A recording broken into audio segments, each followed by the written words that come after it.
Sorry for the audio or video quality on this.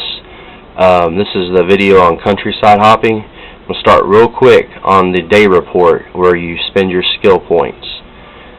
Once you start countryside hopping, and you're going to have a lot of skill points in the beginning, focus on famous and mercantile and keep them even. Once you get those to 800 points each, that's pretty much max. You won't need to worry about haggling or adventurer that much. And once you do get 800 points in each of these, you can start throwing points in all these other ones. Innovator is not that important at all. Leader is not that important at all either.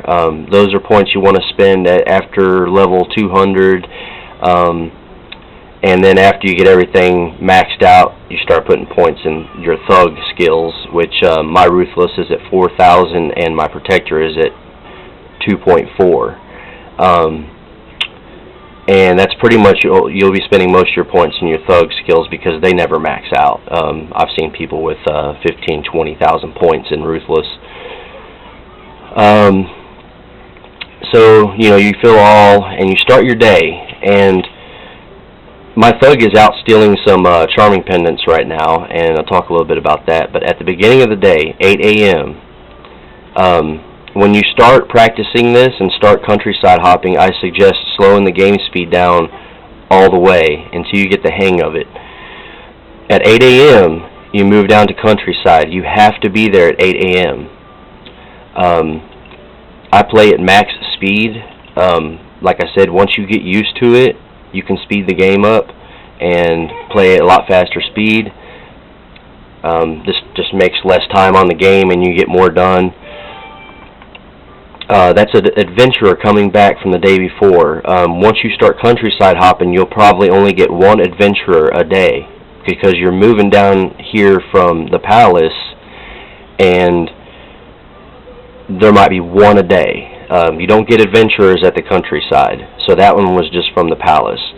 90% of the customers that come in here will ask for the one ring.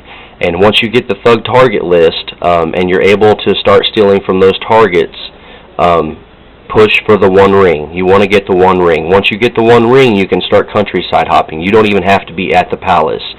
Say you're at the Royal Bazaar and you're level 130. If you happen to steal some rings from one of those targets, you can start countryside hopping. You make enough gold at countryside to pay to move back up to the palace, which is 5 million. So as your customers come in, they'll ask for the one ring. Every now and then you'll have a customer ask for something else besides the ring, and that's where charming pendants come into play. Some will come in wanting to sell stuff. I go ahead and buy it. I have plenty of gold. Anything extra stock is good. So far everybody's asking for a ring, and you notice I'm already in the gold. I've already leveled up, and I'm almost level 9,000, and I'm still getting about 1 or 2 levels a day countryside hopping. So that gives you an idea how much leveling up you can do by doing this. And you have to watch the time. It's 4 p.m. right now, and okay, here's a customer. He wants, or she wants, boots. I go ahead and haggle anyway. Haggling is always 100%. Once you get about 200 points in haggling at the countryside, it's always about 100%. So you always get haggling done. But they come in and offer the max if you have 800 points in mercantile. But you hit suggest item and you go down and you find your rings. Click on your rings and then use, right here in the middle is your charming pendants. You use your charming pendant and that will give them a ring, and I just made 1.2 million gold off of that. So that's basically all you do, is you come down here and you sell everything they ask for, which is mainly rings, and if you have charming pendants, suggest rings. If you don't have charming pendants, you can send your thug out to those targets while you're doing this and still level up pretty good.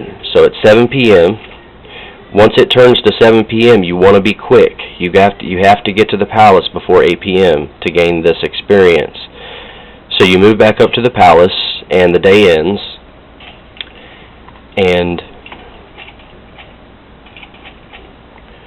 so I made 14.6 million. So minus 5 million for moving back up to the palace, I just made 9.9 million profit.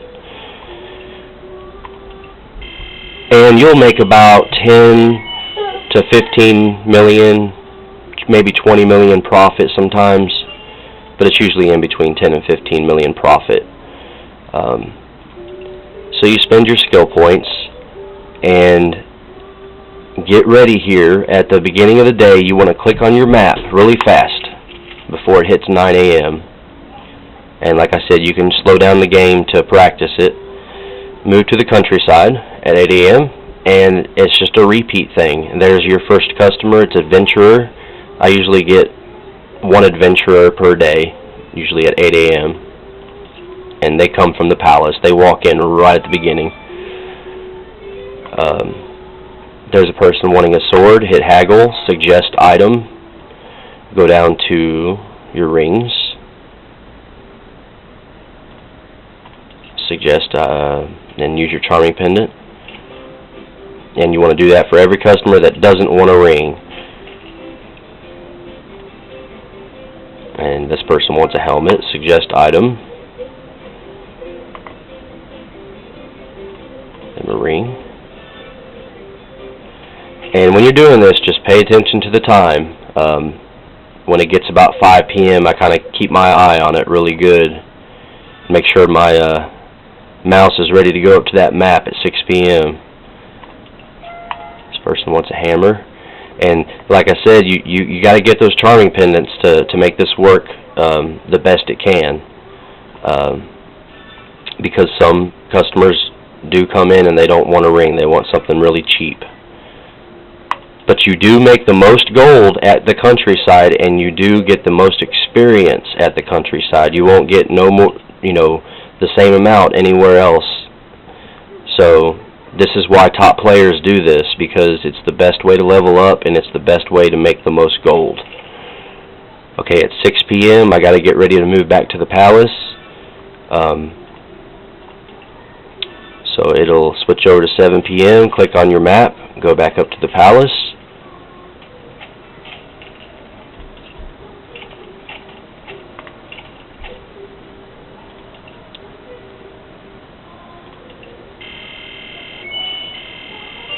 And I'll go ahead and mention, when you're putting your points in Mercantile and Famous, put the points in these and keep them even.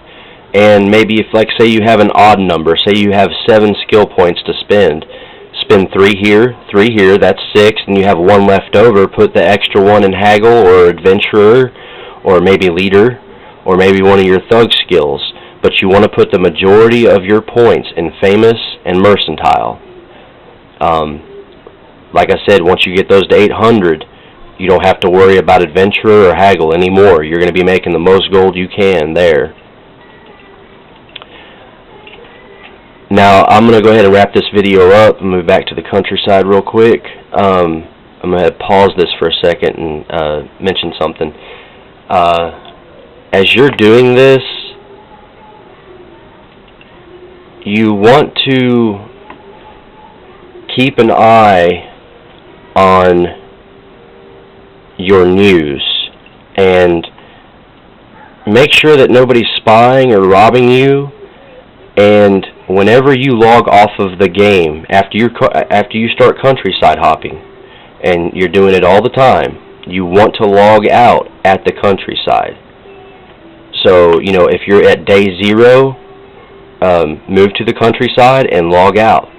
Because if you leave your shop at the palace or any other area, if a person knows that you have rings or pendants, they will try to rob you, and they can be successful if you're a lower level. And I would say if you're level 1000, that's a low level. There's plenty of people that are high levels will rob you.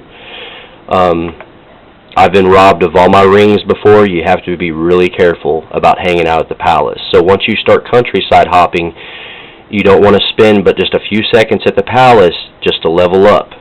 And if you do hang out at the palace, getting adventurers, say you want to work on items or get more adventurers and get special materials, have your thug in your shop so you have defense.